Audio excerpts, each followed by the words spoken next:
Hello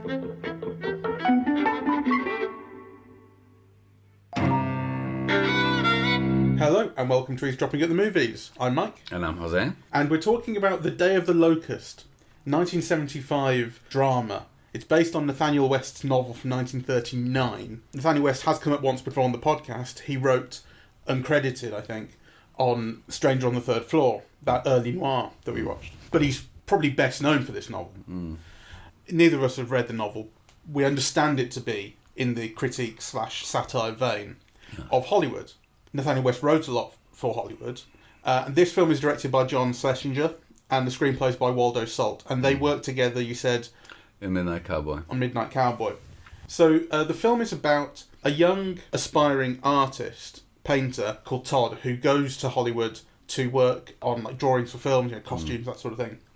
And he moves into this small sort of villa area where a lot of people live, and all these people are kind of on the outskirts of Hollywood, right? So there's the kind of aspiring young actress and her father, who's an old vaudevillian who can't let kind of vaudeville go, really, although he's now selling things door to door. Burgess Meredith plays him and he's fantastic. An accountant who later shows up, Donald Sutherland plays him. There's a dwarf as well, played by... Billy Bart, who everyone will recognise, really. He's the dwarf who stops people from kissing in the Petting in the Park number in Gold Diggers of 1933. And he appears in a lot of those early Busby Berkeley numbers. In Honeymoon Hotel he appears as well. And I've just learned that he was Mickey Rooney's antagonist in the early Mickey Maguire shorts, right before Mickey Rooney became a star. So he's somebody who had an enormously long career in Hollywood, and he's also fantastic in this, I think. Yeah, so his character is this drunken... I'm not sure it's entirely explicit what he does, but I guess he must be a performer in movies. But he's this aggressive drunk, largely, and he's kind of quite cynical and sarcastic about things a lot of the time. And the film is about how this group of characters, there are others as well, their lives interact as they're kind of working on the fringes of Hollywood. None of them is a star. The tone at the start I really wasn't with, and because maybe 30, 40 minutes in, you said you were really enjoying it. I was going, this isn't my cup of tea, this, because it's quite sunny and rosy, and I thought I was plodding along, and it just wasn't getting to me. And as the film develops and things get darker and darker, it got under my skin more. It's interesting, because I thought the worst bit about the film was the ending. Just before the end, the whole premiere and... the Locust bit, I thought that was the worst directed bit. I was really charmed by it all until that point, really. Well, I didn't say necessarily that was the best bit, but the darkness that the film develops is what I started to enjoy. Yes. The people... Well, there's this crack in the wall in Todd's house, and that's when he starts sort of painting over it and stuff, and it's just this indication of, things aren't perfect. It's like David Lynch, I mean, it's hardly subtle, right? It's just like under the surface, things are grimy. Yeah. But the way they come out, I kind of enjoyed. I enjoyed almost all of it, because I suppose it feeds into, my likes or my desires, so to speak. It's all about Hollywood. There are lots of scenes in the studio, at Paramount Studios, on sets, with a director on a crane with his camera directing extras. I mean, to have the 1970s recreate the 1930s where it's still within living memory. Kind of, a lot of those older people there would have remembered what it was like, then. And also, like, a lot of it is like Art Deco-y 1930s. Well, kind of, that was also kind of living memory. Yeah, people would still have had... if you're like me and you don't redecorate your house often, it would probably all still have been like Art Deco, right? So that is just me, what I bring to the film, and why I like the film, because it's fed into those predispositions of mine. I love Karen Black, right? Like, she was never a huge star, but she was this figure in the 1970s. Yeah, she worked for Altman, she worked for Hitchcock in Family Plot, she was in Airport 75, she was nominated for an Oscar for, I think, 5 Easy Pieces maybe, with Jack Nicholson. And she's got kind of this earthy I don't know, working class kind of roughness whilst being very emotionally delicate, yeah, that really draws me in. So she's not like kind of, this extraordinary beauty in the way that, like, let's say somebody like Faye Dunaway was, and she lacks the easy appeal of somebody like a Jane Fonda or a Goldie Hawn, but there's something very interesting about her. Yeah, kind of, she's got a very memorable face and a kind of a persona. And I think it is that combination of like emotional fragility, right, with a nerdy kind of face, really. It's beautiful, but it has a earthiness. It conveys an earthiness. I find I'm very drawn to her, and she's been very interestingly used in horror films. I think partly because of that. Yeah. What horror films was she? The Picks, Burnt Offerings. I can't remember later on. She has a sexuality in this, which I think you could describe in the same way. And although it switches, she starts off with this light kind of flirtatious thing with Todd. And then when you get to the sort of campfire scene with Todd, there's her boyfriend, or, well, maybe ex-boyfriend, the relationship's She's moved around. dating various people at the same time. Yeah, the cowboy guy and the Mexican guy as well, who I think is the cowboy's mate. And she's flirting over the campfire with the Mexican guy. And the camera gets really close up, and there's sweat and there's booze, and kind of they swig tequila and it goes down over their faces, and it reminds me of like Whiplash, where there's so much focus in that film on close-ups of hands and eyes and body parts and sweat and fluids, and it's like there's nothing romantic, it's gruesome and grotesque, and it's like that here, and it gets really steamy, and then you've also got the two guys who aren't involved in this but want her, and you feel their sort of their angry male turmoil in it too, that she's not flirting with them, she's flirting with him, and then it explodes. Yes. I mean, it's a very interesting character, because on the one hand, she is like I prefer the French term, which is allumeuse, which means somebody who lights up men, as opposed to a prick tease, which, is more direct, but also not quite as, that too, but not only that. So in a way, that's a negative thing, because really, on the one hand, she's not sleeping with anybody. She's initially, right, she's hoarding her virginity, as the father says, but she takes advantage of the men. Yeah, so it's not just. It's a complex character. She likes them. She likes being with them. She enjoys being with them. She wants them as friends. But I think she also enjoys what their desire for her brings her. Things, ice cream, outings, like she takes advantage of them, right? We're all in it for the ice cream. Well, it made me think also it's a different time, right? It's before the pill. Sex is not so easy, and it's much more dangerous, right? So, and I think one has to keep that in mind. It would have been freshly in mind of an audience in 1975 for whom the pill was a recent, dating I think from the early mid 60s. So the attitudes to sex are part of the film's tragedy, I think, because, basically this character ends up becoming like a high-class prostitute. And it's her father's death that pushes her on the edge, right? She can't afford the funeral. Yeah. So, she basically kind of turns to prostitution to pay for his funeral. Yeah. And struggles to keep things distinct, though in her mind they very much are. Sleeping with strangers is different than sleeping. And then you see her deterioration, where at the end, she's just kind of sleeping with the people that she knows and wouldn't have slept with at the beginning because she's not in love. So that's kind of like a very interesting character arc, actually, and I found that all kind of understandable. The film conveyed that, all those different senses of self that are tied to ideas of self and wants and desires and ethics. What do you think is proper to do in one place and not in another? I understood it. What do you think of the main character and, well, the actor, William Atherton, who neither of us knew, and then I looked him up, and we all knew him. He's Walter Peck in Ghostbusters, which is the EPA. This is in the time when, if you worked for the Environmental Protection Agency and you were trying to shut down some people who were running around with plasma guns, that made you the villain. Yeah. Maybe that's just America.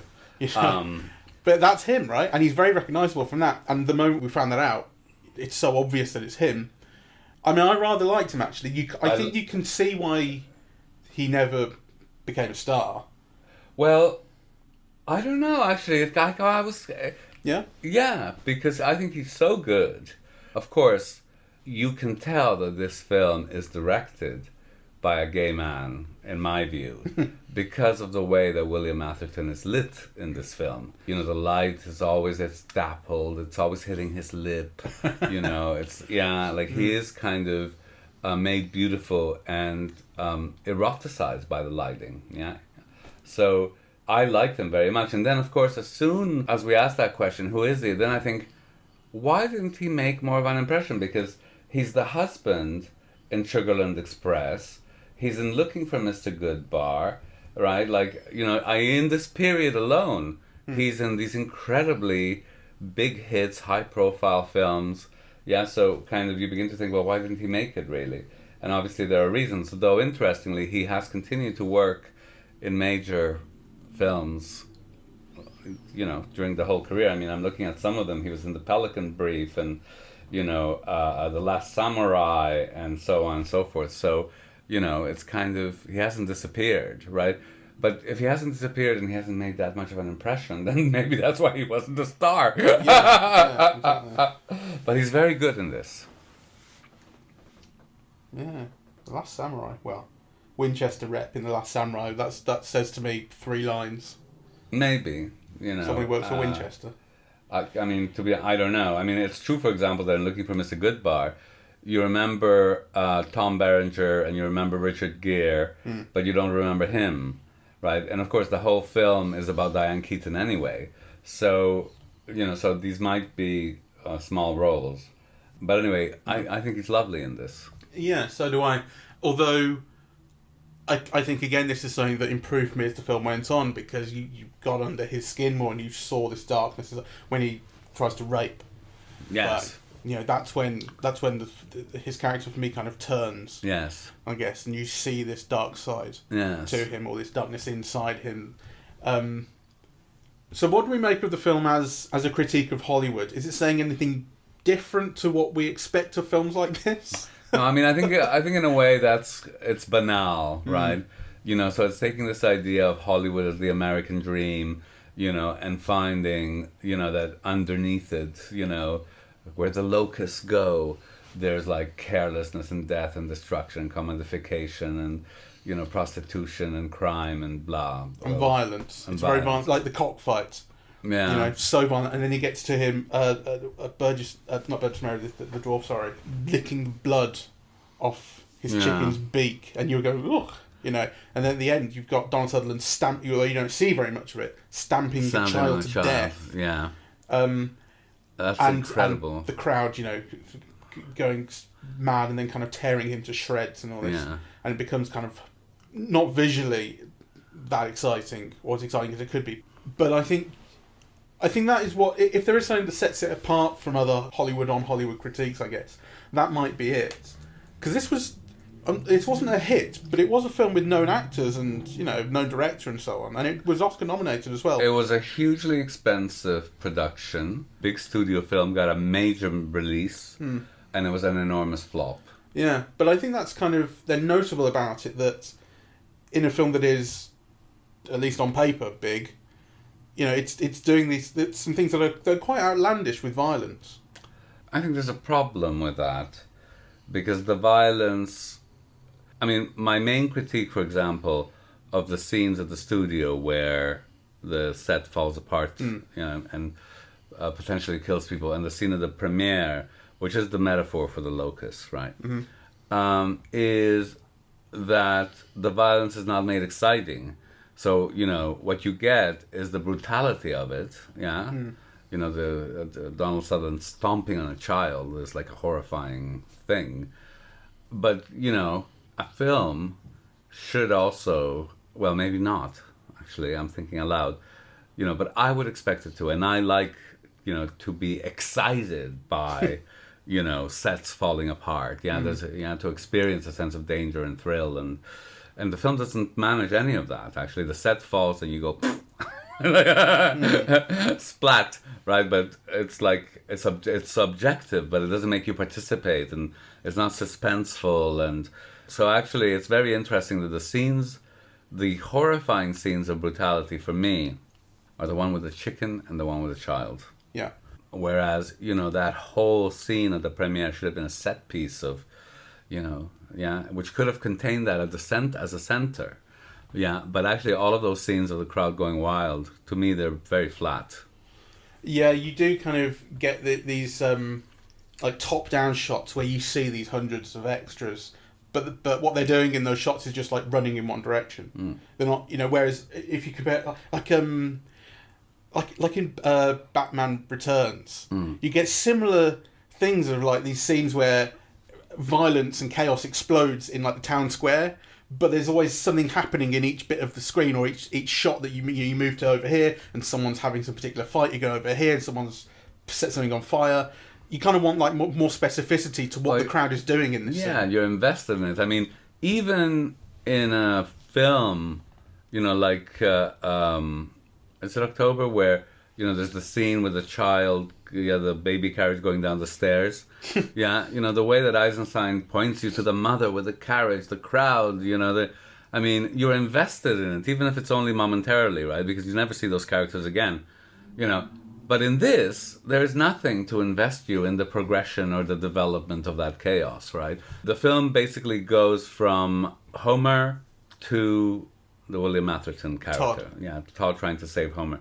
But, it's not rendered suspenseful or exciting or visually spectacular even. I think it really falls flat. And it's a pity because those are clearly the scenes where most of the film's budget was spent for so little. Yeah. And you do kind of wonder, especially with the set collapsing scene, what the upshot of that really is. Because ultimately what it leads to is this thing about them. They had signs that said, danger, this could collapse, and they hadn't put them out. Yeah. And it becomes this thing where Todd goes to the... Not sure, is it studio head or producer? Yeah. Someone like that. Someone higher up. It's not specified, but, basically the money man. Yeah. And also the art director. You do find out he's the art director later, saying these signs weren't put out. And it's when he's speaking, in fact, to the art director in particular, where he has this line, he said, if someone had been killed, Todd says, would it have made a difference? Yeah. And the art director goes, no, probably not. And then and Todd goes, the signs weren't put out. The studio was claiming that they were.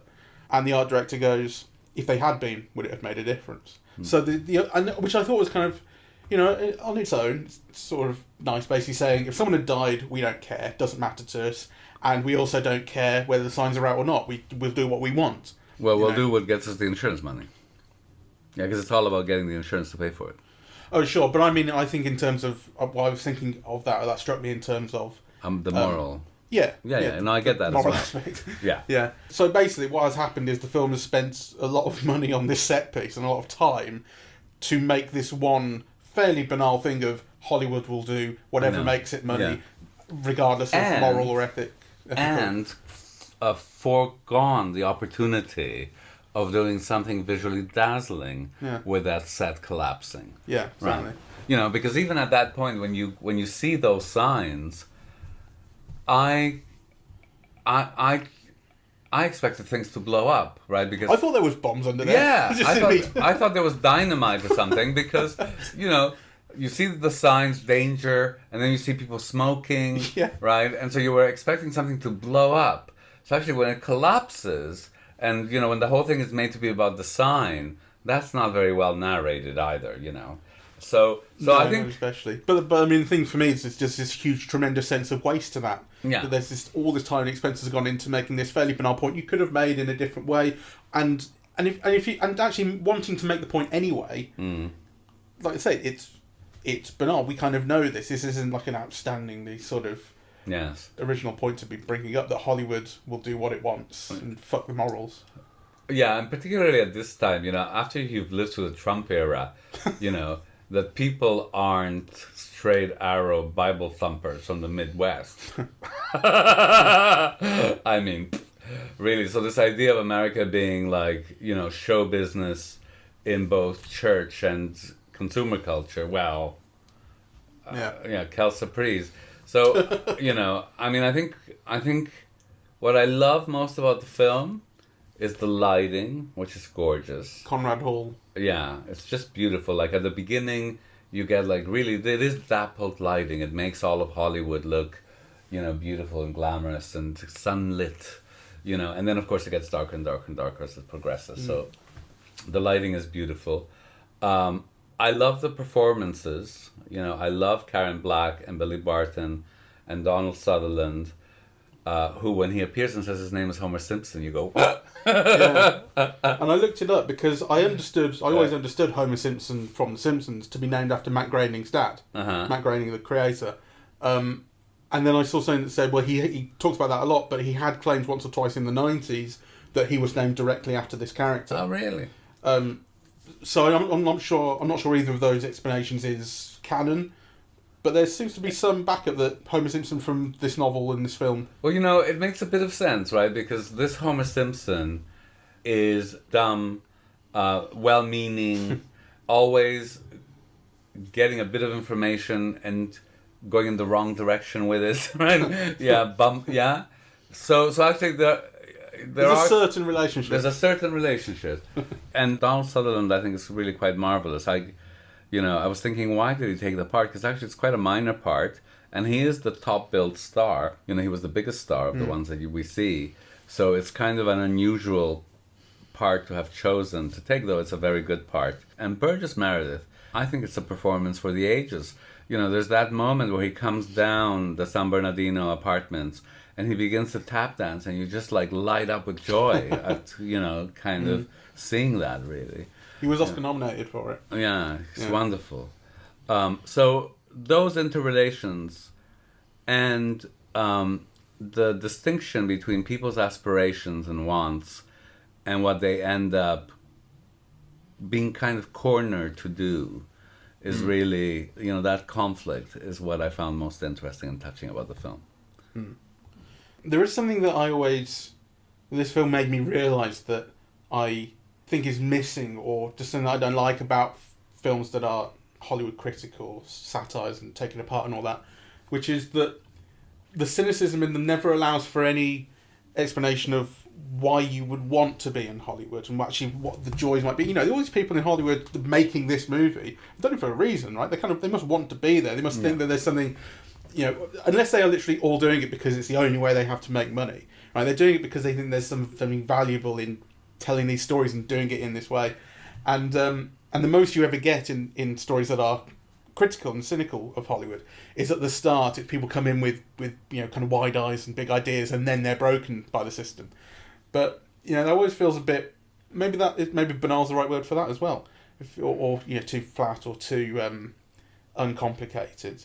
That, you know, it's so easy to say, well, this is all shit. I mean, I'm not sure I agree. I mean, so for me, for example, you see the Karen Black character, right, and she wants things that are difficult to get, right? Because also, you know, one of the things the film made me aware of is how expensive clothes were in the 1930s, right? You know, like a pair of shoes might cost you like, a month's wages or something, yeah?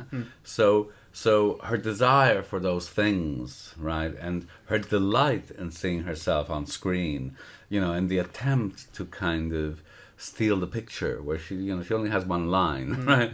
Yeah. So actually, you know, fame as a catapult to identity and being given importance and, you know, to matter in the world, you know, whilst also, you know, as a step ladder to being able to buy, to consume, right? I think the film conveyed that to me. Yeah, but I think that comes under kind of what I'm saying. Like, what I'm saying is that you never get any feeling of, well, art is great, art is worth it, I love the movies. Oh, yeah, yeah. That's what they never ever allow for. And there's got to be, like, people have to think that way, even if they've been in Hollywood for a long time and get super cynical about it. Yes. You know. I mean, I think more recently, though I can't think of specific examples, you know, but certainly kind of film as art is a more recent discourse, you know, than kind of film as fame. So I wasn't sure about the flower in the crack in the wall. The crack in the wall is a metaphor that's used continuously, but then so are Goya's paintings. Yeah, and many of them are taken from the Napoleonic Wars, you know, a series of drawings of disasters of wars, and those recur all the time. And actually, sometimes even some of the sets evoke Goya's paintings. And that scene where the set collapses is a Napoleonic War, right? Yeah, and it's referenced to in Goya's etchings and sketches and paintings. But what you don't really get in the film, to me, is the kind of brutality that you see in Goya's paintings, right? So there's a scene where you see this tree, and actually it's almost identical to a famous kind of etching from the Caprichos, the Disasters of War, which is, these corpses, that have been, with the tree branches piercing them, right? Yeah, so actually they've been pushed again. Yeah, they've been killed by being pushed. Impaled on the tree. And one of them, like this man's ass, so he's been raped, and killed, by being impaled. So Goya's paintings have like the shock, of, the brutality and the horror of war, and also how it's also sexualized, how sexual brutality is part of the, a horror of war. Of course, kind of women always being afraid of rape and so on, right? So the paintings evoke all of that in a way that the film really doesn't. There was a point I found quite expressive that I didn't latch onto at first, which is when they host that party and outside the guys are getting drunk and having the cockfight. And that's intercut with these shots of Karen Black getting ready for the party and getting dressed and trying on different dresses or what have you. And I was going, why are these shots cut in? They were kind of elliptical, right? Then you get to the party and it's just her and these like 5 men, and they, drunk and getting drunker, start fighting over her. Right? They all want to dance with her. They start, the dwarf starts kicking the cowboy, and it gets quite violent. And I'm like, oh right, it made sense of it, right? This is the cockfight, and that's why it was there at the start. But it didn't make sense to me right then. But it piqued my interest, but I guess I needed it to be made more literal. Yes. 5 minutes later, the film has problems in calibrating elements. Right, so for example, one of the things that I really love about the film is its 1930s soundtrack, right? It begins, Louis Armstrong singing Jeepers Creepers, and, then it has a whole bunch of, 30s songs, a lot of Lawrence and Rodgers and Hart songs. And then you realize that, like, actually, you're meant to be looking at these songs ironically. Whereas I never did, you hear the song, isn't it romantic? And you're just swooning, yes, isn't it romantic? Yeah. And actually, it's not being conveyed that, no, it's not romantic because she's in a whorehouse, right? Like, So, and Jeepers Creepers, Jeepers Creepers, where'd you get those peepers? And that kind of, I guess, speaks to, like, the commodification of Hollywood and how it's all about your look. Yeah. And we'll sell that on. Yeah, but I hear the songs and I go, Jeepers, and you're not thinking. So actually, and I think that's the problem with the film, not a problem with me. Yeah, that, kind of, maybe that wasn't, if you really wanted a counterpoint, then actually you had to calibrate it differently, I don't know if that was a problem with the film, because I think I got that. And I think, Okay. I mean, the thing is, you have an attachment to those songs. I do. And so you listen to them, and immediately, as you say, you're swept away into the world of Rodgers and Hart. And I'm not. I mean, I recognised the song and I liked it. But I also saw that it's not romantic, and I got the joke, essentially. Okay, so then it's, But it's a problem with the film nonetheless, because the audience for that film would have felt for those songs as I do. Maybe. Well, 1975, yeah. Well, we're not all romantic. Some of us, they've always been cynical. That's true. So, I've been wanting to see this film for a long time because, I have this thing about an area of film. So, in Canada, you were only allowed to go to films on your own, 14 and over. Right. Yeah. Unless it was Disney, but most once the ratings come in, yeah. And the film came out when I was 13, so it was one of those films that I was longing to see, but never could. And then I've never had the chance to see it, so this is the very first time I've seen it. So it kind of feeds into all my interests, really. And I'd always heard it was a big flop, and and that it wasn't very good, and I wanted to see it anyway. And I must say that it's a lot better than I had been given to understand. I mean, I really loved it. I really loved many elements of it. Whilst recognizing that it has, I think, quite severe flaws. I mean, I think the big set pieces are not well done, but I was very enthralled with the characters, with the music, with the unfolding relationships. I mean, actually, I think the element of critique is the least interesting thing about it because it's so banal. It's not telling you anything new about that. But for example, I love the way that the film dramatized the sadness of Karen Black's turn to prostitution, and how she felt about it, and her loneliness about it, and so on, whilst also indicating how she is being judged, by others, and then also how, that sadness incites behavior that she herself despises herself for. That's quite a complex thing to convey, I think, and to dramatize, and I think the film does that very beautifully. And I like the title. Yes. I think the title's very evocative, and the locust. You think of locusts, and you think of desolation, and things being left in their wake, and the swarming. Yeah, exactly, and kind of all consuming sort of greed of them, and I was kind of asking, you say, oh, it's very obvious who the locusts are, and I was thinking, where is it? I know at the end when there is a swarm of a mob, you kind of think, oh, well, this has to be a swarm of locusts. But up until that point, I'm going like, is it the audience that wants this from the people, or is it the studios, or are they connected? The audience want this, and the studios are happy to take what they want from people. But it made me think of the way that these people's lives are made desolate by the system that they're in, that takes things from them. No one ends up happy in this film. No, no one starts off happy, no one ends up happy. But you can see. You do see pleasure and joy and camaraderie between them, amongst them. Yes, which again, I think is part of what the film does that is complex and good. That it kind of conveys all of that. So, none of them are happy, all of them are seeking, but they do connect with each other in ways that give themselves, each other momentarily pleasure, and that incites, wants, But I say, if the locusts are, if with the reading we give the locusts is that they're the audience and they're that mob at the end, that I think is actually too simplistic, because they only come in at the very end and it's kind of easy.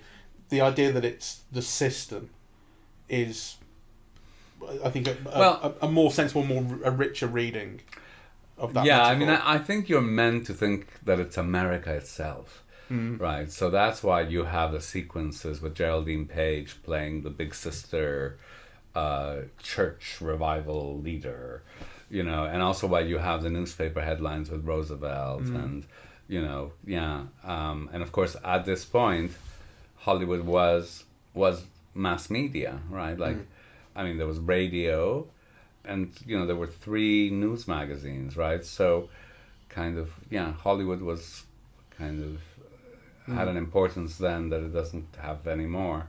Well, the newspapers were all local, weren't they?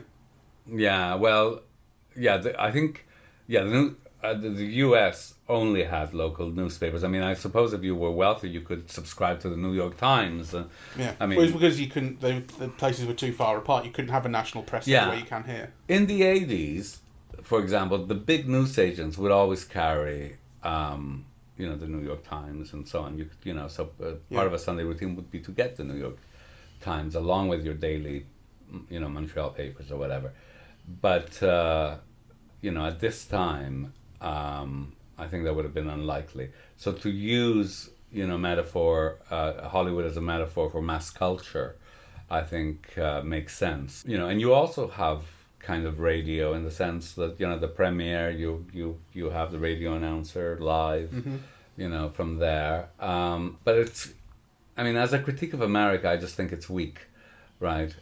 Those are not the film's strengths. I think the film's strength for me is in that depiction of character. Yeah, I think I agree with that. And in the way that it's filmed, because, really Conrad Hall truly is a great cinematographer. I mean, I was commenting on the cinematography before I realized who it was that was doing it. So yeah, and his was the other Oscar nomination. Right. So best cinematography and best actor in a supporting role. Yes. Shall we find out who won that year? Sure. Supporting actor was won by George Burns for The Sunshine Boys. And best cinematography, Barry Lyndon John Alcott. Okay, well, that makes sense. How's that for lighting? I saw Barry Lyndon the year it came out, and I remember being completely bored by it. And yet, all my life, I've remembered like these close-ups of Marisa Berenson, you know, in candlelight, looking gorgeous. So It was all about the candlelight. yeah. So Supposedly, Kubrick had to wait for NASA to invent these lenses to make the film. Some fucking movie thing. I won't do it without my NASA lenses. yeah, I think this some of those things are so fetishized. Anyway, this is a film I've waited a long time to see. It's much better than its reputation has it, and I really love seeing it, and I highly recommend. Yeah, it's got its pleasures, for sure. They're just kind of outside the thing that you go into it for, which is the critique of Hollywood. Ignore that bit. Yes. The rest is quite good. Yes, though it is great fun to see the studios and the costumings and the cranes. You and love all that. Yeah, if you're a film nerd, those things are lovely to see. Yeah, very nicely rendered. Yes. All right. Thank you very much for listening. We are eavesdropping at the movies, and we are on Apple Podcasts, Google Podcasts, Spotify, SoundCloud and YouTube. On social media, we're on Facebook and Twitter, and the website is eavesdroppingatthemovies.com. Thank you very much. Bye-bye.